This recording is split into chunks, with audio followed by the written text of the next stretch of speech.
Hola amigos y bienvenidos a un nuevo vídeo del canal de Giga Experimentos. Estamos on fire con la fuente de alimentación de laboratorio, alucinado me tiene. Pero en esta ocasión vamos a dar un salto en la electrónica. Esto es un condensador, no es un condensador, es un supercondensador. 2,7 voltios, 500 faradios. Sí, 500 faradios, brutal, ¿verdad? Vamos a ver un condensador normal y corriente de los que solemos ver en tarjetas o placas electrónicas. Nada que ver con el tamaño y mucho menos con la capacidad, ya que este condensador comparado con el otro es 5 millones más capacitivo. Bueno, es brutal. Lo único que solo son 2,7 voltios. Por lo tanto, ¿qué podemos hacer con él? Bueno, podemos hacer un montón de experimentos, pero primero tenemos que cargarlo. 2,7 voltios ajustado en la fuente. Vamos a verificar con el polímetro 2,721. Básicamente 2,7, por lo tanto, correcto. Podemos proceder a cargarlo. ¿Qué pasaría si cargáramos el supercondensador o cualquier otro condensador electrolítico con un voltaje superior? Que se dañaría, se estropearía y podría explotar. Y si bien es importante eso, más importante creo yo es cargarlo de forma correcta. Positivo con positivo y negativo con negativo. Si no, ahí directamente la podemos liar muy gorda. Estamos preparando unas pequeñas varillas. Esto tenía que ser de hilo rígido de cobre de 2 milímetros de diámetro, pero no tenía, aunque para hacer el efecto yo creo que va a funcionar.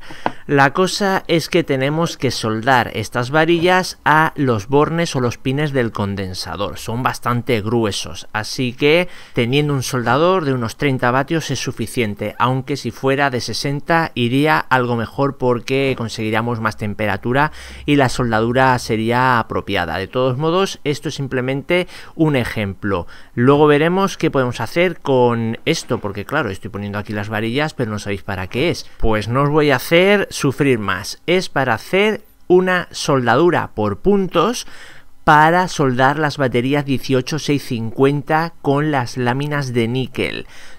Supongo que las habréis visto un montón por ahí. De hecho, cuando compráis una aspiradora, por ejemplo, o cualquier aparato electrónico que lleve ese tipo de baterías de fábrica, vienen con esas tiras de níquel. Yo en el canal no lo he hecho nunca porque no tenía soldadura por puntos, pero a partir de ahora no habrá problema. Vale, vamos a cargarlo. Aquí tenemos el cronómetro, la fuente a 2,7 voltios y el condensador.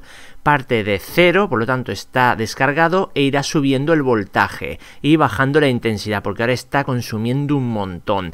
Y tenemos el tiempo, 2 minutos, 3 minutos, 5, bueno, tarda bastante. A los 10 minutos lo voy a apagar porque ya ha llegado al voltaje y ya lleva un montón de rato. De todos modos, la primera carga es la más lenta, luego se carga bastante más rápido. Se ha calentado un poquito y vemos que al apoyarlo en la mesa es como que se ha hinchado la parte inferior. No sé si será normal, pero dejadme en los comentarios por si tengo que preocuparme a ver si me va a estallar.